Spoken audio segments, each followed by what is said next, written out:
So, welcome back to your first edition of the Theatres of Dreams podcast for 2026. There's not much been going on, really. And with me, as usual, is Erin Carroll and Harry Morell. First of all, guys, Happy New Year. Happy New Year to you too, Rod.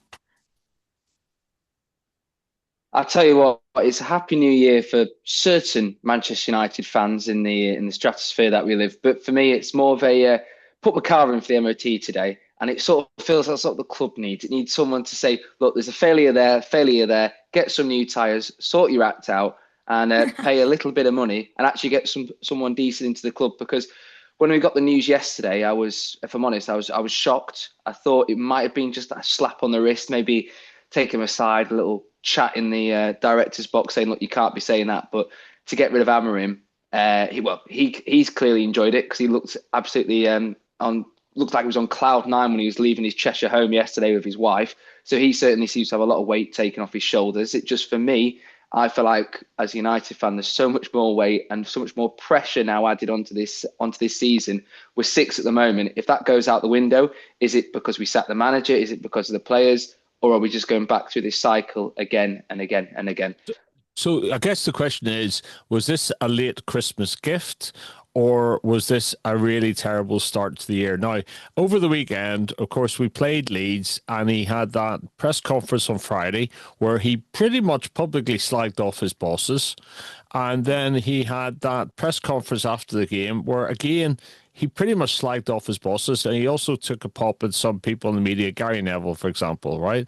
Now, I wrote to the other guys on the Friday podcast at 8:30 yesterday, and I said, I think he's gone. I think he's actually manufactured this because you do not publicly slag off your bosses in whatever industry you're in or whatever organization and expect not to suffer some consequences. I think he's actually looked for a way out because Mm-hmm. he's decided he can't work in it. Yeah, he's definitely manufactured his own P45 there, or at least brought it earlier than what we thought. Obviously, you can't. You see the Chelsea manager, what, 5 days before Amorim went, he wins manager of the month, runs his mouth, gets sacked. Amorim gets manager of the month, runs his mouth, gets sacked. And it's the club's trying to say that it was, they're trying to obviously spin their own sort of way of sort of presenting this disaster, because that's really what it is.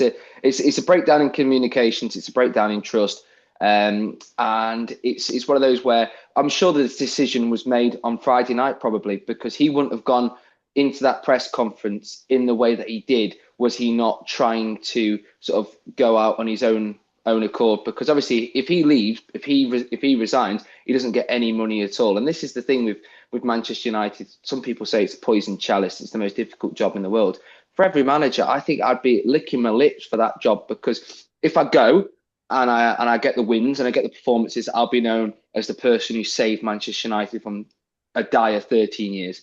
If I go and I fall flat on my face, I can blame the club, because 9 times out of 10, the club is at fault. And also I get millions of pounds that I can go off on my jolly old way. And because it was the club's fault, I can go and get a job elsewhere. So I think for me, it's disappointing the fact that we have lost Ruben Amorim, who was such a cool head, somebody who wouldn't be afraid to poke his head above the parapet, wouldn't be afraid to say the things that other managers wouldn't say. Like, who as a manager would say this is the worst United team ever? This is somebody who wanted to rip up the ethos, the identity, and start afresh. So yeah, I think it's disappointing for fans, but for Amorim, he's going to be smiling because he'll be getting offered a job elsewhere, probably in the Bundesliga or something like that. Go and win a trophy and renew his stock once again, because I don't think it's taken too much of a hit.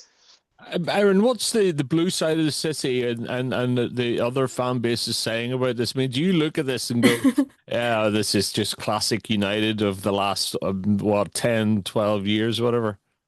I think the blue side of Manchester's definitely a tiny bit disappointed that he's gone. I think they believed he should have had a lifetime contract, but it's unfortunately not the case for us. But no, I think the way I look at it is that I think the way that he went into that press conference, you've seen it before with him though. He's not afraid to run his mouth and say things that other managers won't.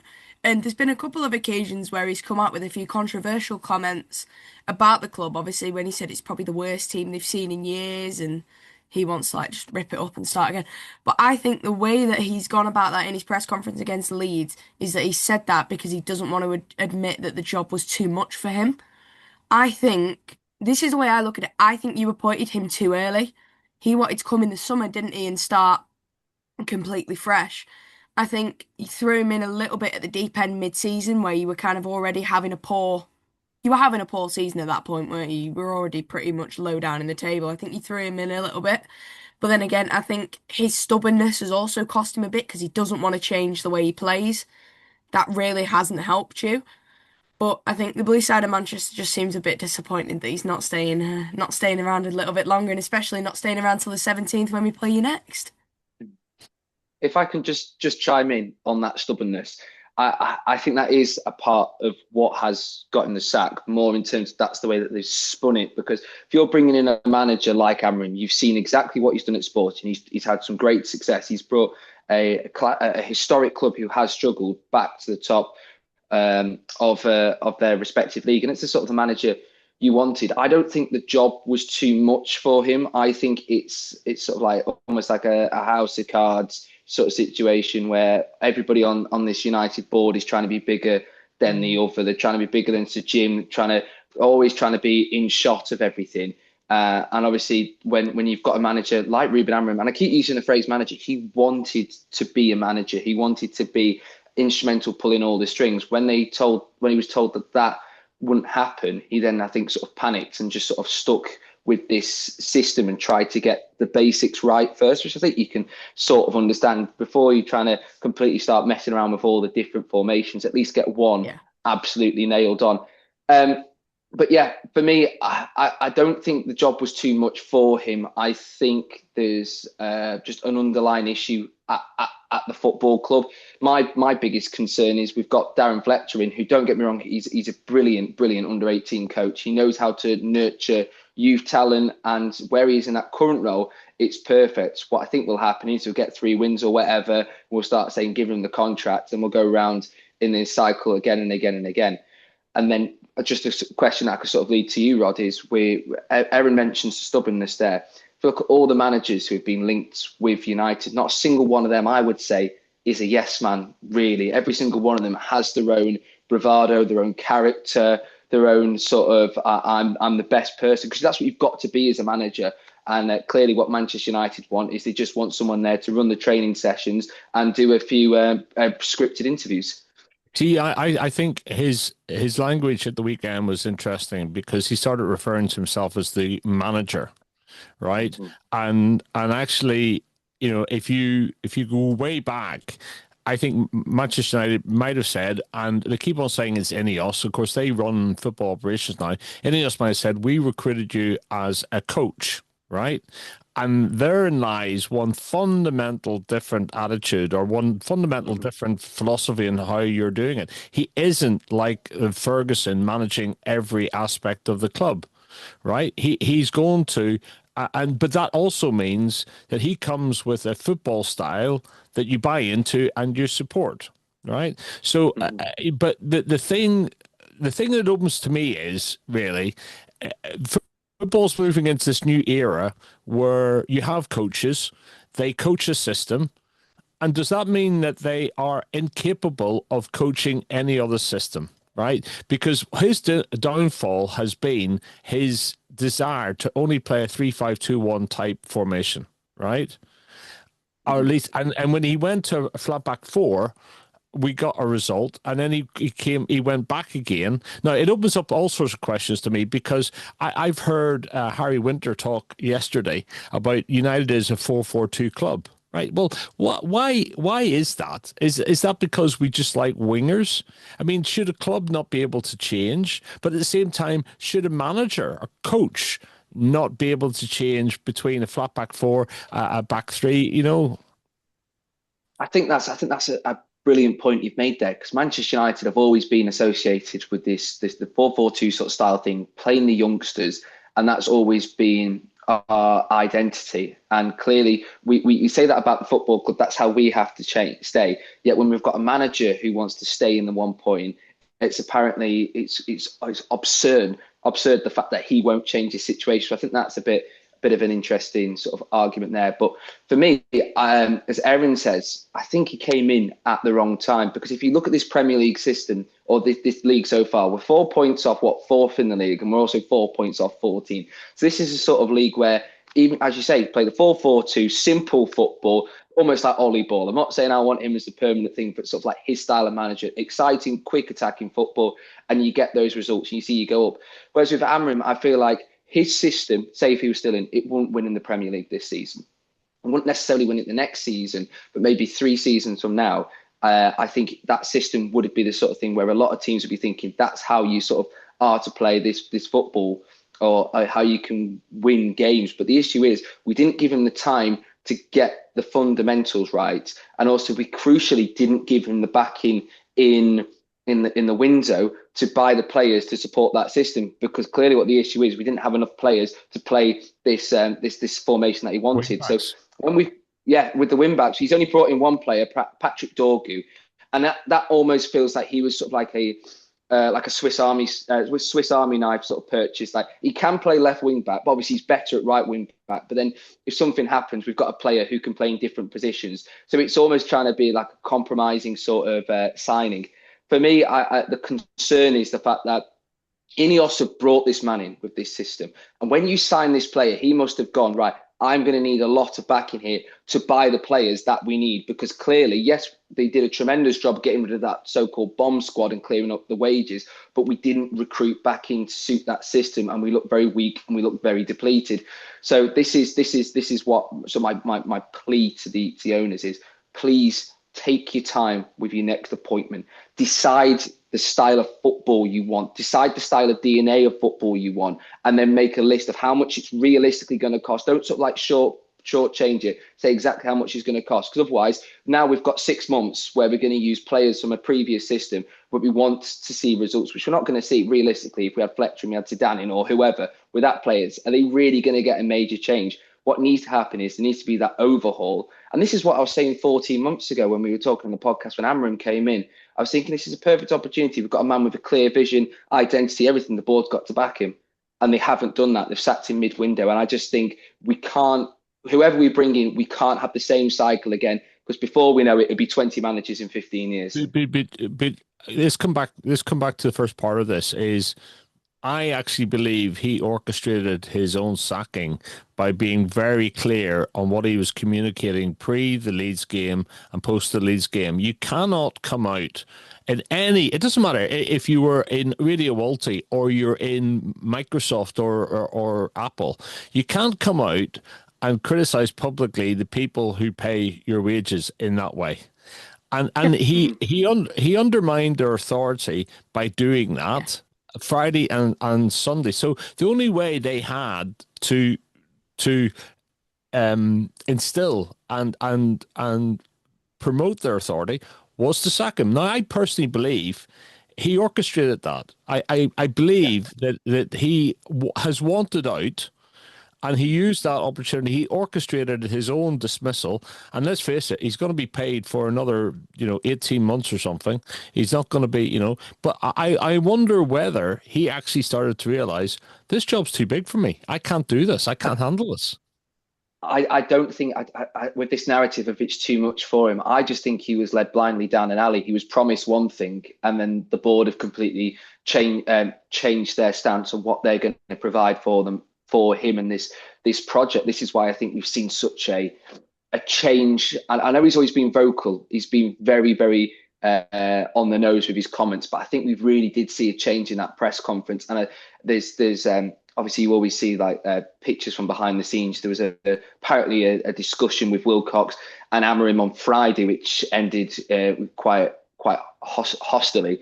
So I feel like that's been the straw which has broken the camel's back. Not the fact that the job was too much for him, but how the circumstances of that role, the circumstances of where he lies in that club have changed. And this is what worries me with the sort of person that we're going to bring in next. Is, are we going to promise one thing and then change it? Because I sort of commend Amorin with how he went about in that press conference, because when we brought in when we brought in Ineos, we were thinking everything's going to change now. We're going to see changes both on the pitch and off the pitch.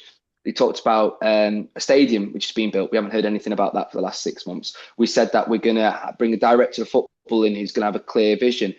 We bring one person in. We then sat them off because they wanted Gareth Southgate, but we wanted Amorin. And then now we've seen as though we've made another mistake. So there's clearly no direction in football there. We've spoken about the academy. We wanted it to be a driving force again of the academy bringing into the first team. Yet we sack the head of the academy as well. So clearly this is not an on-pitch issue. This is a whole systemic issue around the club. And I feel like we're going to say it time and time and time again. Something has to change. And clearly it's not with the manager. I don't know what it is, but I think with the way that Amorin has gone about things, he's shown that it's not just the person who wears the tracksuit, who says to the head coach, who says to the manager. Clearly it's something else. Can I just jump in on that really quickly with what you said? So obviously you said that he's orchestrated his own sacking with his comments in his press conference. I just want to compare it to September of last year. And you'll remember Nuno Espirito Santo was sacked at Forest for the exact same thing. I think it's similar in that situation, that they've realised that the issues with the club are not with the players as such. They're higher up, and it's like poison. It just drips down from the top. So I think a lot of managers will start to probably come out. I mean, Maresca's done the same thing, hasn't he, really? He's come out and said, there's problems. I don't feel supported. I can't do this anymore. Where Nuno's done the same thing, and Amorim now becomes the third manager to be sacked for the exact same reason. I think in a way it's sort of good that they're calling out the issues, because it shows that obviously what you don't see behind the scenes, the issues with the owners that obviously aren't probably as widespread reported. I think there was a thing said yesterday that I was reading, that he'd had a meeting with your director of football and it ended in a shouting match at Carrington between the two of them, which I think for you guys probably isn't the best look with the way things have gone over the last 10, 15 years.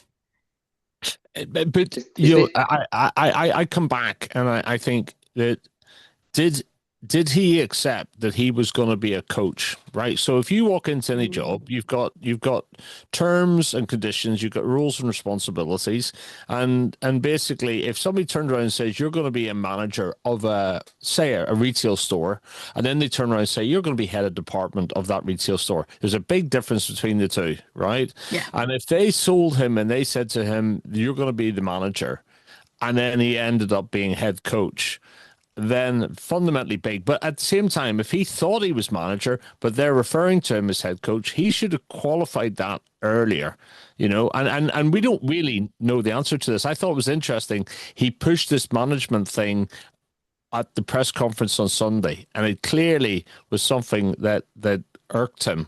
And I clearly he has no relation. He had no relationship with the likes of Wilcox, etc.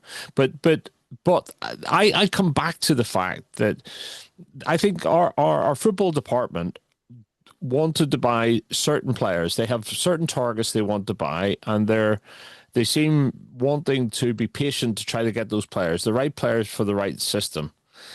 And he's probably he was a little bit frustrated by this, saying, I just need cover. Right. And of course, with AFCON, it wasn't a great time because that whole right side of Mbembo and Ahmed was gone. And of course, the captain's been injured. It was a bad time. Right. But I just think that he has been immature in the way he's handled this a little bit, because I just think, you know, did he know what he was coming in to do, to manage? You know, I don't think his communication has been that brilliant at times. And I do believe that any manager at any time needs to be able to change their formation, change their tactics, depending upon sometimes the opposition, but depending upon the pieces in your toolkit that you've got available to you. And I'm really struggling with this idea that we recruited a 3-5-2-1 or 3-5-3 type manager, and that's the only system we should have played, because we didn't necessarily have the players to be able to play that system all the time. Do Do you And think maybe there's this is something in modern that? football today. Do you think there's something in that about the fact that he wouldn't change the system? The fact that he was so stubborn that he would. I think he said something about the Pope, and then with this Oh system, yeah, I've seen those. is that because you think that he was promised one thing about being this head coach or manager and getting that backing? Do you think he was saying this is the only way I'm going to play because it's either back me in the transfer window and back this system, or he's gone? Because I think there was, I read somewhere the fact that United were going in for Semenyo, obviously we saw, and I think Manchester City have pretty much secured the signing of Semenyo. And then we were going to pay 60 million for him for the release clause, and then they wouldn't spend this money elsewhere to strengthen the squad. I think this is one of the things that has sort of brassed him off. But I think the way that I'm not trying to criticise Rod, but I don't like the immature comment now. I think what he's done there is be sort of like fight or flight sort of thing. And he's trying to show, because remember, he's a young manager. So Jim said that he's one of the most exciting young managers. And we've seen time and time and again, Potter, for instance, went to Chelsea and his stock has absolutely plummeted off a cliff. After he left Brighton, he was being linked to the next England job. He's clearly got to think about his own career there. With Amorin, if he did, the fact that you say he's been immature, I think he's just trying to protect himself and also crucially protect the players as well, because I think you could sort of see there was some camaraderie. If you look on social media, I know footballers and social media is something which you should never read as gospel, but you could see that there was a real sort of like a team mentality. I know that sometimes it felt like United didn't put a team out and it felt very disconnected, but it did seem like there was a unity at the club in terms of in Carrington, but then away from in the director's box, it seemed to be the divide there. I think what he's doing is a bit similar to how Ollie bowed out. Ollie bowed out with the very emotional departure, the tears and everything like that. Whereas what Amorim's done, he's gone for the very much the fiery approach, a bit like Mourinho went out with, and you can see where Mourinho's now gone on to. I think we can debate for months. I'll probably be university essays written on Amorim's tenureship and how you should depart a football club. I think he's very unfortunate the way that he's gone. I spoke on Radio Manchester last night, and I was critiqued on what I said, but I think the club is in a far better position than when we were last year, 14th compared to 6th. And you could say, well, this league is an anomaly. There's no way you can judge anything off league form. But 6 months ago, we were saying that you have to judge everything off league form. European football is nothing. It all depends on the success in the league. So it's all.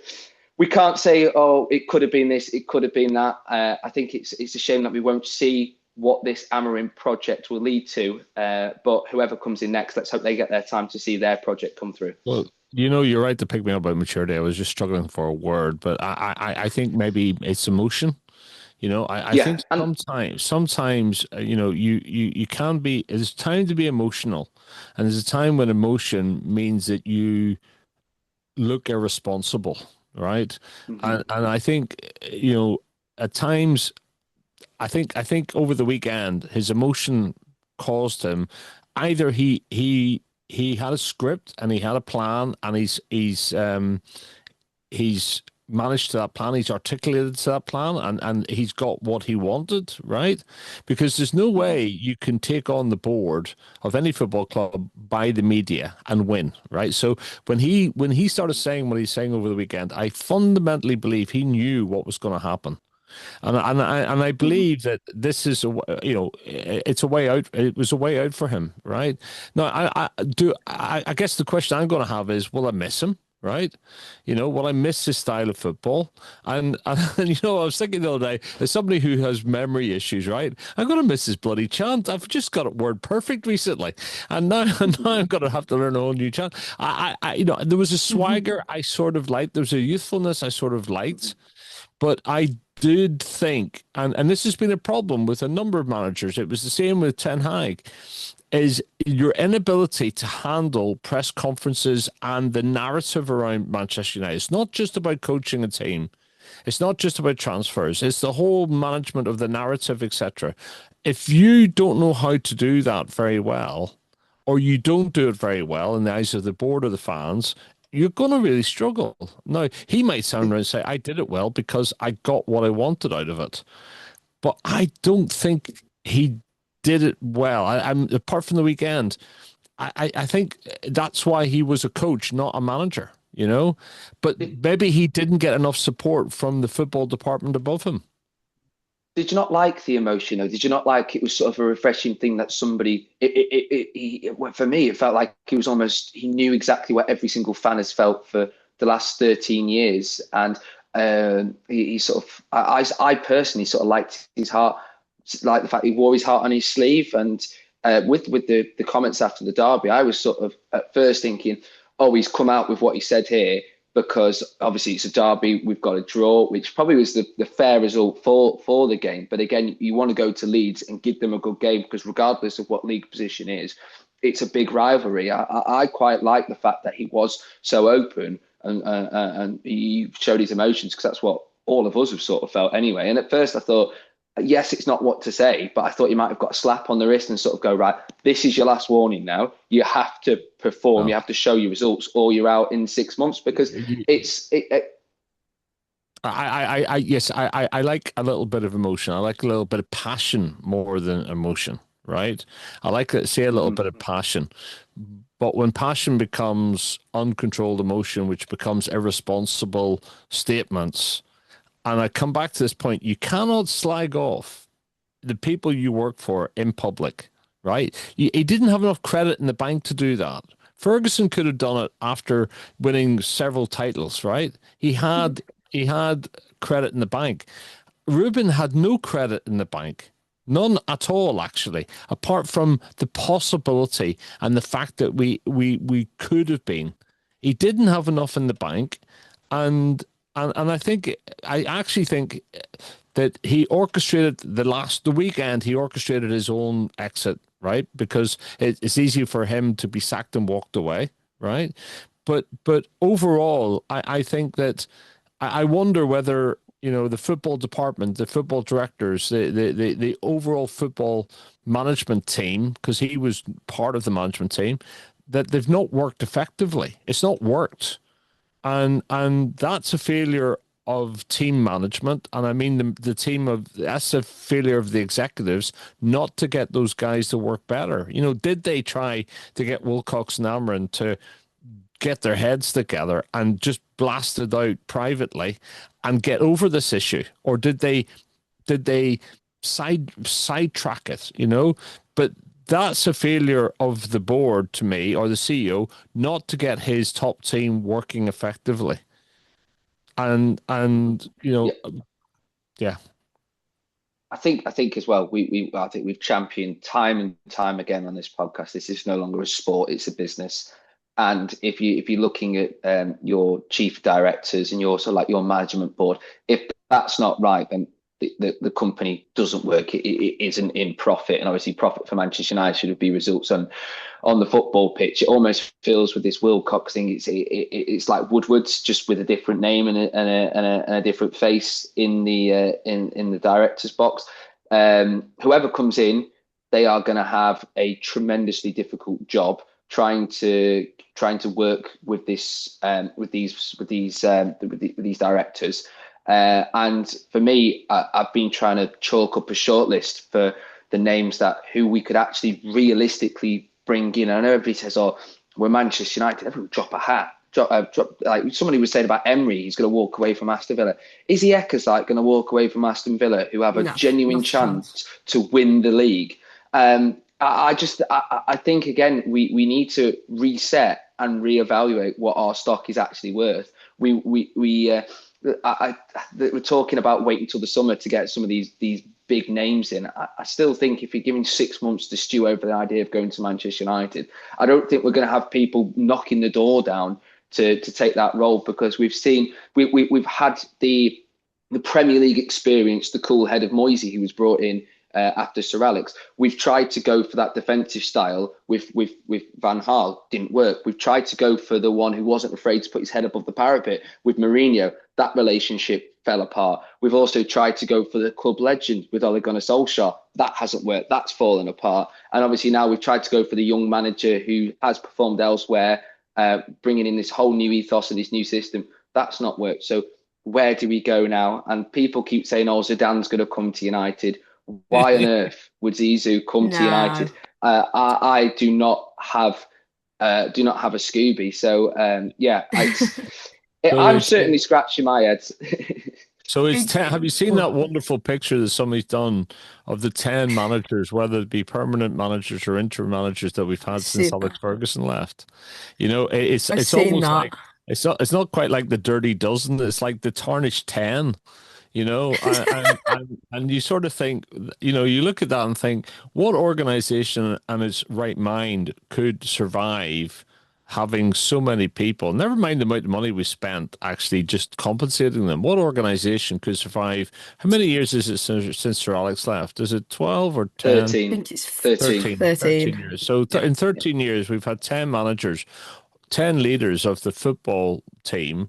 What organization could actually do well there? And the amount of money that they've wasted on this. It's just, it's incredible. Absolutely incredible. But let's talk about next steps, because we know Darren Fletcher is in for the next game, which is, I think, Burnley. Is it Wednesday night? Yeah. Got Burnley on Wednesday, and then we've got FA Cup on Sunday against Brighton.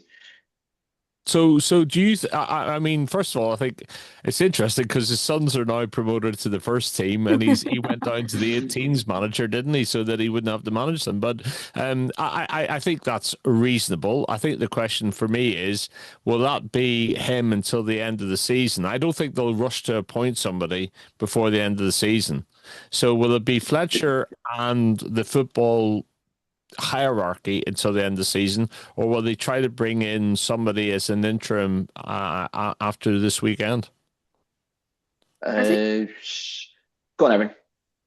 I think for you guys that you get so I think you stick with Darren Fletcher for the next maybe 2 games. So you've got Burnley and Brighton FA Cup. So stick with him for the next 2 games and then bring in someone on an interim basis till the end of the season. I mean, it's going to sound really weird, but I would, obviously I'm not a United fan, so I can't really speak for you guys, but I would say someone like Michael Carrick. He did a decent job at Middlesbrough, didn't he? In his managerial. He's not under contract. He's not got a job. He left at the end of the season. So I think maybe get him until the end of the season. He did a decent job with Middlesbrough. I don't know how likely that is. But if you look at your list of potential managers, there are some mental shots on there. There's shots of Luis Enrique from PSG. But I don't think he'd leave PSG with what he's doing. No. Or another one that you've had thrown in there. Another one that you've had thrown in there before, ex-Brighton manager De Zerbi at Marseille. He's had his name thrown in there. That would either be a masterstroke or an absolute disaster class, and I don't know if we can afford to roll the dice again. So I think you know they're going to do an interim because they're definitely not going to rush this, and you know, any manager wouldn't leave a club not knowing if United are going to make European football at the end of the season, and there's too much noise in the machine to take it over effectively. You need time over the summer to do a number of different things, and you know it's interesting because you know of the 10 we've had since Fergie, of course, we've had Giggsy, we've had Solskjaer, we've had Carrick, we've had Ruud in his interims. I mean, I think, do we need somebody in as an interim? Could Fletcher do it until the end of the season? Who knows? But I do think they'll not get somebody in until summertime, because the other thing, of course, is we've got the World Cup this summer. So you know, it's going to be hard to, if you're looking at the widest scope of managers, a number of those might be currently managing international teams. They're not going to do anything until the World Cup. So it's then going to mean it's going to be a bloody rushed window over the summer, trying to get somebody. If you took somebody who's managing the World Cup, they won't be available until August, which means that, you know, how do you plan for your next season? It's interesting. My sort of thought process is someone. I know it sounds a bit sort of like rose-tinted spectacles, but get someone like Ollie in. But because he the style of football that we can get out of those players, the sort of the counter-attacking, exciting football, that's the sort of thing you can use with the players that we have at the moment. But I think what we have to do is, and I don't think we really did it with Amorin properly, is we need to exactly explain what your role is. And I think there needs to be a date in the contract where it goes, unfortunately, your employment will cease on this date, regardless of results, because we saw with Ollie last time, actually, he performed really well in the short term. And then we gave him the contract, and then within 6 months he was out the door. So I feel like we need to get someone like Carrick. I think that's a good shout. He's performed really well, but I think it's got to be a bit like the Ralph Ragnick thing as a short term thing, so we can actually, as I said, decide the identity and the DNA of football that we want. I think when people are saying, "Oh, Tuchel will leave the England set up for United," Willie Ecker's like, there's no way he's going to walk away from the contract that he's on with the FA and possibly getting himself an honorary knighthood, depending on how the tournament goes in the summer. A name that I would actually quite like to see is someone like Iraola from Bournemouth. I think the way that he's managed to build 2 decent squads with 2 major overhauls and still perform well in the league, I think that would be a really good appointment. I know you might say, well, look at where Bournemouth are in the league at the moment. They're down in, I believe it's 14th or 16th. Yeah, he's had so many big names which he's nurtured and found from other clubs. And then they've gone on to perform for the likes of Real Madrid. So you've got Kirkes, who's gone up to Liverpool. He's a decent player. I think Iraola as well, it would usher in a new window where it's not a big name. No offence to him. It's not like the likes of Zidane or anyone like that, or Klinsmann or someone else who we're bringing in for a big name. This is somebody who is clearly being brought in, a bit like the De Zerbi style at Brighton, to nurture a squad with a very much a shoestring budget. I think it would be a refreshing thing to see. And I think as though Iraola hasn't received as much credit as what he deserves. And I think he does deserve the opportunity at Manchester United, but crucially in the summer. Don't bring anybody in January, because how are you going to build a squad for this new manager midway through the season? You just brass him off, put more pressure on him. Come August, and then the fans will be calling for his head. But I think the role definition, or the advert for manager, actually almost writes itself now, because of the all the context of the last few weeks, which is you're going to be a coach, you're not a manager. Number one, you're going to be working under a football department. We want you to play attacking football. So whether it's wingers or whatever, but you can't just come in with one style. It's got to be attacking style. You've got to play with youth, because one of the issues is I think Amorin was only blatantly really in using youth in the team. I don't think he massively championed that as well as he could have done, but you've got to be able to play with the youth academy, and I think that's it. And then, do you have to have had success either in England or somewhere else? Is that necessary? I would say probably it is, but you've also got to be able to handle the press well. You've got to be able to do that side of the job well. Who would you be interested in seeing in the dugout in the summer, Rod? Do you know, I it's not so much as an individual person, but it's more the profile of somebody, really. And I think having managed in a top league or in the EPL might help, actually, or coached, I'm just thinking about the Celtic situation. Nonce has been sacked after, was it 13 games, and Martin's back up there again. You look at this and you sort of say, look, guys, it's not flipping that hard, surely.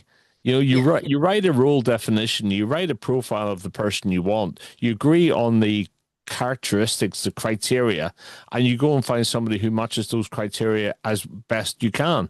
You interview them to see if their personality is good and if you can work with them, you like their style. But the criteria is the criteria, and that's the way you do it. You take the emotion out. I don't know at the moment. I can't. I think the fact that you're going with a coach means that you can go with somebody who's a little bit less mature. because they're going to be supported if they properly buy into it with a football department, with a director of football, etc., etc.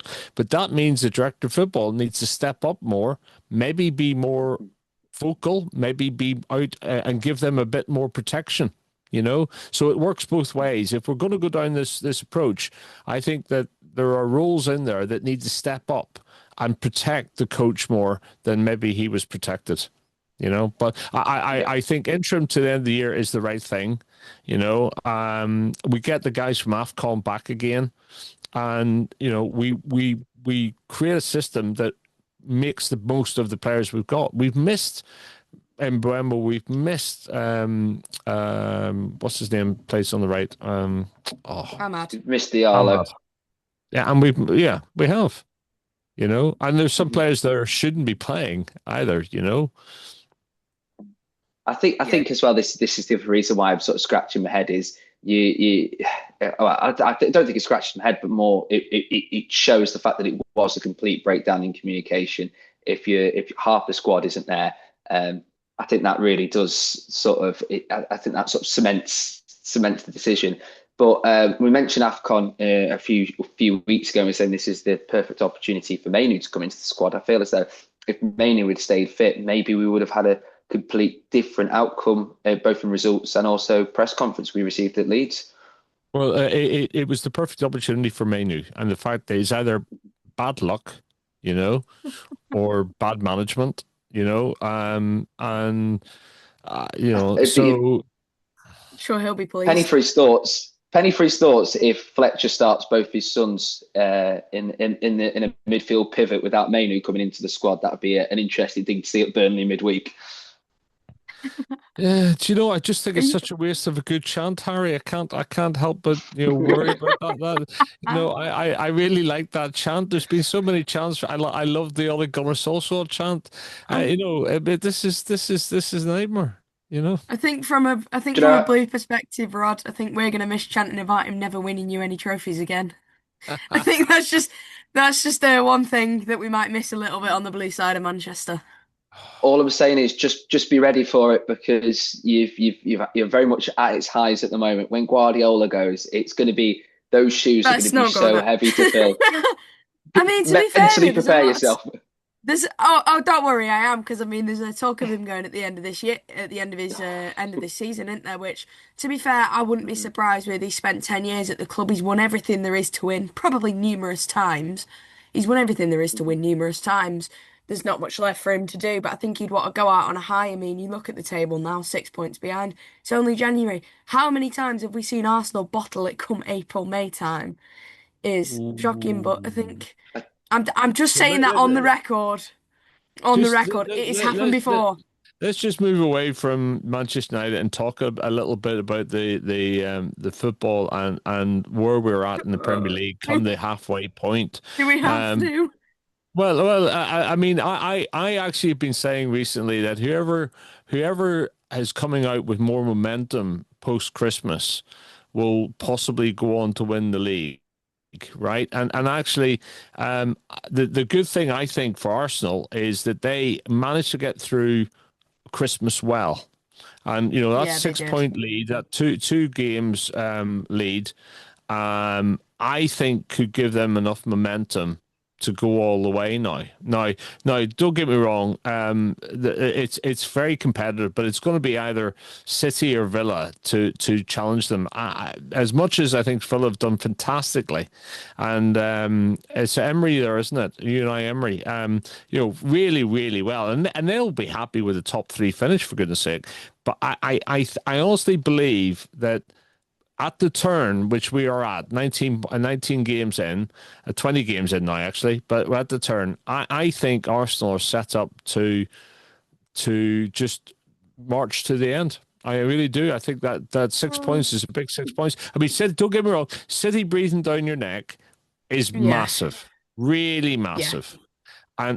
But I think Arsenal have managed to get through Christmas quite well in a busy period, and I have been saying for ages, whoever after Christmas is still in the lead and with a 6 point gap, I look, I'm no football expert at all, as these podcasts probably easily tell. But I just think it is about momentum now.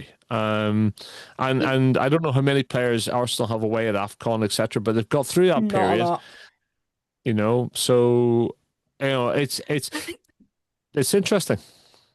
I think I'm a little bit skeptical about that because obviously I know Arsenal got through Christmas that period relatively well. However, they were relying on a lot, and I mean a lot of late goals to get through that. I mean, Brighton pushed them for a good game. I mean, a lot of them, if you notice, a lot of Arsenal's goals have come from own goals. Like in that December, there was countless own goals. I mean, Wolves pushed them for a good game. I think Wolves were very, See, Wolves, I think, have been unlucky with some of the results they've had recently. I think it's just defensive slip-ups costing them.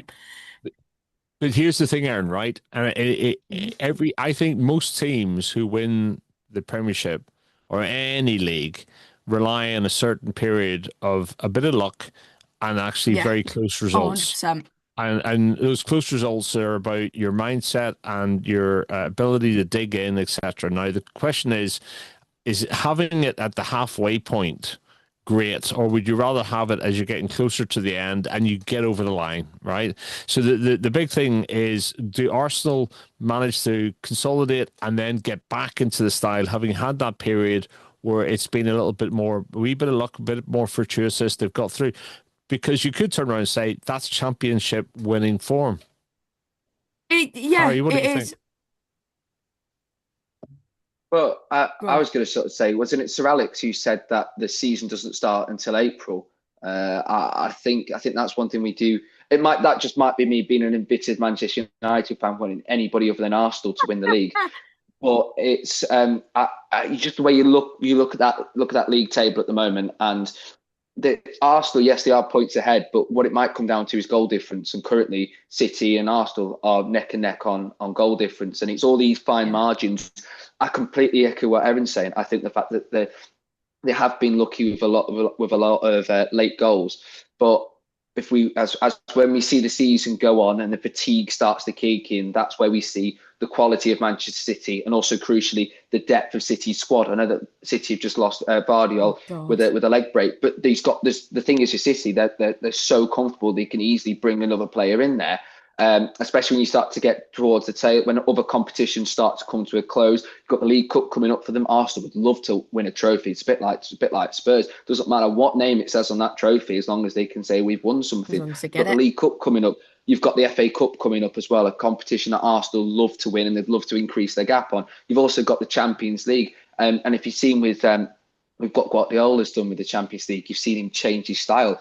Last season, Yeah. with it being the new group stage, Guardiola wanted to win the group, thinking that we'd have a better seeding for the knockout stages. But it doesn't matter where you finish, be it first or eighth, you're still going to be put in the exact same pool for games. So I feel like as the season goes on, it wouldn't surprise me if Arsenal do bottle it. I sort of hope they do, but at the same point, it's the best chance they've ever given themselves. So, and if it doesn't go their way, it's probably because they've thrown it away. But as much as I don't like City and I don't like Arsenal, for me, I feel as though Aston Villa's got to win the league. Can you imagine that as a story? That would be picture perfect. It would. See, the way that I look at it is if you remember 23-24 when City won the four in a row, Arsenal were at this point in January six. I think they were more than 6 points clear at this point. I think it might have been nine points clear come this point. They spent 248 days at the top of the table. City spent, I think it was 72 and still went on to win it. But the thing is, though, as you said, Rod, would you rather have it just like outright win it, or would you rather it go down? I'm one of these people that would rather it go down to the wire. I think it makes it more exciting. Mhm. Because, I mean, how many times, though, have we seen City do that in recent times? You look at 2012, Aguero ripped it from your hands on the last day. We ripped it from Liverpool on the last day against Villa, winning 3-2, Ilkay Gundogan. We ripped it from Arsenal, I think, the game before the last game of the season. I think Arsenal had to lose and we would win, and we would have to win the last game. We did.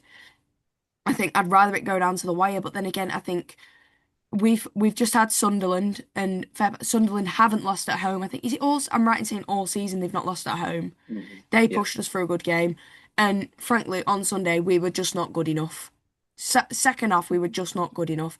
And I think we've got to recruit now in January. I know you mentioned squad depth, Harry, but we've got, I think it's 8 players out injured and 2 at AFCON. So that's 10 players missing. Gvardiol, one of our most instrumental ones, he's now out probably until the end of the season. He's got to have surgery come the end of this week. But I think I'd rather it go down to the wire this year. But I really think Villa could be in with a chance, because they're sneaking up there. Yeah, they really I are. think I would love actually it. I was going to say, Rod, do you remember? It's just throwing it back a bit. Do you remember on Match of the Day when it used to be the last day of the season, and that Match of the Day episode used to be brilliant, where the top of the table wasn't decided, the bottom of the table wasn't decided, anybody could win it. This is what we are missing in the Premier League, and they're saying it's the most exciting league. Last season, the only real excitement is where the European places were going to finish. Yeah. I'd love to see a little bit more competitiveness. All I'm saying is as well, United are 17 points off Arsenal. Could it be Project 21 under Darren Fletcher? Or is that just me being a little bit in dreamland? Harry, I think you've still punch drunk from the Christmas period, actually. Probably But am. Probably am. I think, it's what was I going to say? It's set up to be a bit of a mad dash in the second half, and I guess what you've got is the DNA of City knowing how to get it over the line. Yeah. And I think it'll ultimately. I would love to actually look at the predictions of the 18 games to the end of the season, or 17 games to the end of the season, because I think ultimately it comes down to who are each team playing, and what's that team that they're playing really got to win or lose, because it could be, I haven't looked at that yet. And I'd love to see the fixtures for Arsenal City through to the end of the season, because it could be the way that the fixtures play out that determines really who wins. Just to say, I know that a lot of people like to use the Opta computer as some form of sort of like direction. Currently, Aston Villa have got 4.21% chance. Manchester City, believe it or not, only have 10.91% of a chance, and Arsenal are predicted with 85%. So there's still a possibility, but as we say, it's one of these things where this season has been the most wide open season we've ever seen in the Premier League. The fact that United could go down to 14th in one weekend, or we could go into European places, I feel like it is going to be one of those which will sneak up on us and surprise us. Yeah, and let's switch it away from the EPL, because we could talk even more. But let's just talk about Ulti over the Christmas period. It was a mixed period, was it not? It was indeed. I went to pretty much all of the games over the Christmas period, or the majority of them. So I did the Rochdale game. That was not good. Then again, that is Rochdale. We've kind of been accustomed to losing to Rochdale over the last few years, and I think it seems every time we play them, we seem to concede 3 against them, or at least near that much. Wasn't so good. Halifax on Boxing Day. I did that one at the Shea. It was an interesting game. I don't think we didn't play badly, and I don't think we deserved to lose. I think a point would have been fair, but then again, it's just defensive mistakes costing us again, which it seems to be the same story all season, doesn't it, Harry? It just seems to be little defensive mistakes or little mistakes here and there that cost us. I mean, Ollie Crankshaw seems to have kicked himself into form after the Scunthorpe game. Honestly, I don't think, and I'm going to say this, I don't think the man scores normal goals. I don't think he just every goal he seems to hit, he'll cut in off his left and he'll kill it. And then the York City game, that was heartbreaking. I mean, that's a 6-year streak of that is the first time in 6 years York have beaten us. They hadn't beaten us since opening day of the league in 2019. And then we'll get to the Morecambe game. Rod, you saw this one, didn't you? Called off 5 minutes before kick-off. I mean, it's funny because I was out and about Altrincham, and I drove past the club at about 1:30, even maybe 1 o'clock, and I was quite taken by how many people were down there. There was a really good pre-game atmosphere, and there was a lot of people because it's, of course, over Christmas. There was very little Premiership games on, etc. And then I drove back at about 2:45. and I was thinking I might just walk down and actually go and see the game. And so and there was a lot of people around. Then I tuned in to Radio Alty, Radio Robbins, and I thought we got no game on. What's going on? Have we, we've got a technical fault, and checked out with the guys. And they went, no, the game's been called off, and I was on my way down. So I mean, there's lots you could say about that, in terms of you got to feel for the Morecambe fans, and there Oh were a yeah, lot of them. There were a 100%. lot of them. There was Um, there was a fair few. I'd say at least 300-400 of them. But I did feel sorry for them because in that situation, see the thing is the way I look at it, it wasn't the club's fault. It's not on the club. yeah, It wasn't their decision. They wanted the game on as much as everyone else in that ground did. of But course you do. It's a the big re money the earner referee as well. ultimately the call lies with the referee and he left it miles too late to And say. it was only one part of the pitch as well, wasn't it? Yeah, so Harry, I don't. So do you know where our media area is at the back of the main Hmm. stand? Do you know the area Yeah. like on the pitch just in front of that main stand? It was all frozen in that Hmm. corner because it just gets no sunlight. Because the Hmm. main stand covers it all. There's just nothing there. We need to Yeah. get sponsored by some hair drying company because you could We have we had. have a heat lamp on it, and Well, I it's I believe so, but obviously not powerful enough. We could have gone across the road to the hairdressers, said to them, "Bring out some of your hair dryers," and just pointed on the pitch. I said the corner that it was, you can literally drive a car on, and this happened. I think it was 2017. Altrincham had to play on a Tuesday night, otherwise we'd be out the FA Trophy. Bognor Regis away, and they called it off 4 times, whilst Altrincham fans were there because of a frozen pitch. Do you know what they did as a solution? They got 8 cars, drove them onto the pitch, left the engines running, melted it, got the game played. There you go. That Happy that's days. that's Yeah. happy Yeah. days. Can I ask just about Alti because I'm looking at the table now and they're now lying in 16th. Now I'm sure the last time I checked the table for Christmas they were closer to top 10. They're on the slide, are they? Again, yeah, close to relegation again with sitting Yes. 16th. I think it did help a little bit in that some teams below us did lose. But then again, it's not looking good. We're only 3 points off relegation. I mean, it's such a tight bottom half of the National League. I mean, It Hmm. is. if you lose like in the top 10, you come dropping significantly. I mean, it's going to be a tight squeeze for relegation.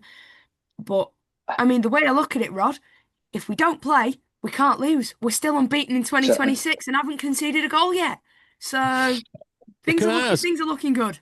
Can I ask? Is it so they've the goal difference is -11 at the moment, which is one of the worst, but it's almost relegation form, but not quite. Would you sum up the first half of the season as being about not taking chances, not scoring goals, or not being strong enough at the back? What would you sum it up as? I'd just describe it as dreadful. Just dreadful. I mean, I don't even think it was the first half of the season. I think it spans back to February of 2025. Everything started to go downhill after that. I mean, we lost 2 players to ACL injury and everything just seemed to go downhill. But I think a lot of it was recruitment. We lost 2 massive players in Regan Linney and Alex Newby, didn't replace them properly. And I think the players we've brought in just they don't fit the system that we want to play. And I feel sorry for Neil Gibson at the moment because the players that he's got, that's not his team. He's inherited a previous team from Phil Parkinson. And don't get me wrong, I love Parky. I love everything he did for the football club, but he's inherited someone else's team, and I think that's part of the struggle. But I think a lot of it, yeah, we don't take our chances properly.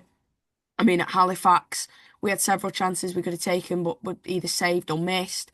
Scunthorpe was probably the only highlight I've got so far. It's probably the only memorable game that will live in my memory at the moment.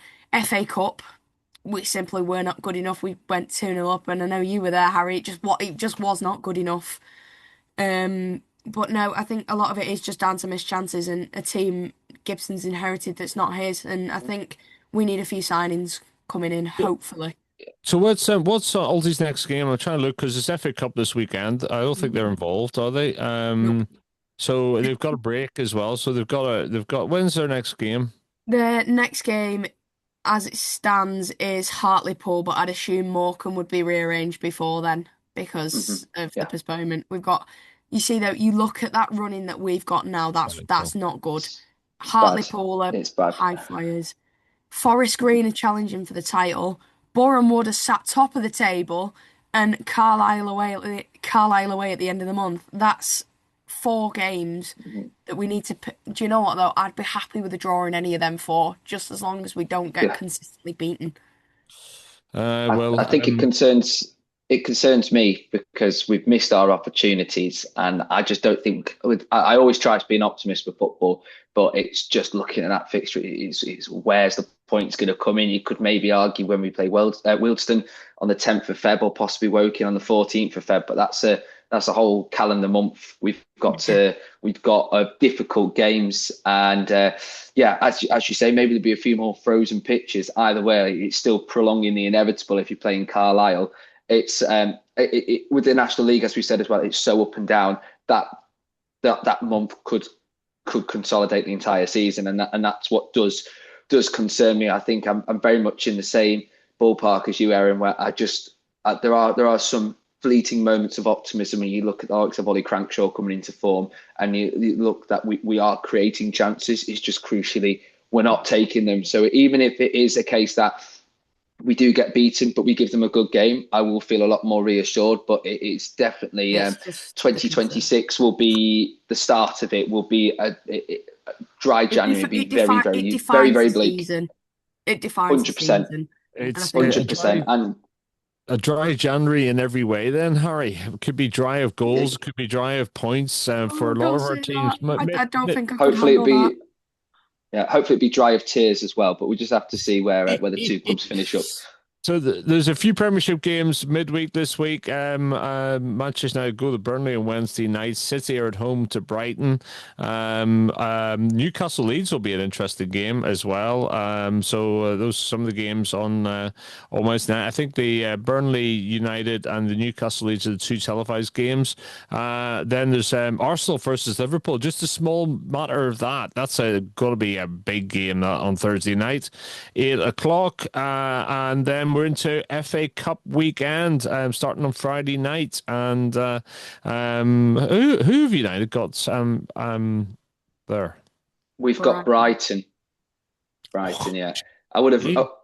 It's going to be an interesting one. I was saying I would quite like Mac, just because there's always good to beat Macclesfield, especially when it's televised as well. But yeah, let's just say I think United desperately need a good bit of luck and a good cup run at least for Fletch. Just get some positivity in that football club for once.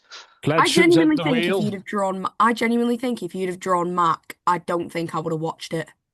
Because I don't think there's any good Just out option of for me spite. there for you to win. Because Oh. obviously being a blue, it'd have been funny to see you knocked out, but then again, you'd never hear the end of it on Twitter off Macclesfield fans. So it's never it's not a good option. Do you know, I love the love from the city. I really do, Ah, But that's football rivalry for you. Well, anyway, that's a rather extended Theatres of Dreams. We've had a lot to cover. Wherever you're watching your football this week, I hope you enjoy it. And we'll be back next week, focusing on the FA Cup, no doubt, and probably finding out if Darren Fletcher's still in a job. Maybe Harry will go in for the seat. Maybe they'll come for Harry. They'll be looking for a different Harry and come for our Harry Morrell. Anyway, you've been listening to Erin, Bo Carroll, Harry Morrell. This has been Rod Maxwell as well on the Theatres of Dreams. We'll be back next week. Take care. Enjoy. Bye-bye.